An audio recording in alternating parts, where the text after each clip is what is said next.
বলছি নাকি আমি ডাবল টাইমিং করছি নাকি। যেই ছেলেগুলো এমন চিল্লায় বলতেছিল অ্যান্ড ভিডিও করতেছিল ওই ছেলেগুলাই আমাদের ক্লাসের ছেলে তিনটার নাম হলো first of all Swapnil, second হলো জায়েদ, আর আরেকটা হলো জিহাদ। আমি লাইভের লাস্টে ওদের তিনজনের ফেস রিভিল করব।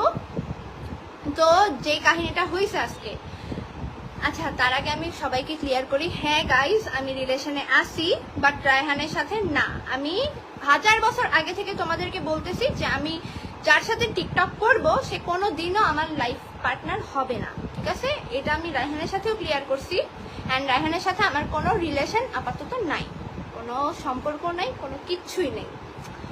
আর হইলো যেই ছেলেটার ভিডিওটা ভাইরাল হয়েছে আমার সাথে, ওই ছেলেটা, হ্যাঁ ওই ছেলেটাই আমার বিএফ। অ্যান্ড ওর সাথে আমার পরিচয় হয়েছে কিছুদিন ধরেই। অ্যান্ড সবাই বলতেছো গাইজ যে আমি নাকি ডাবল টাইমিং করছি। না ভাই, আমি কোনো ডাবল টাইমিং করি নাই। এতদিন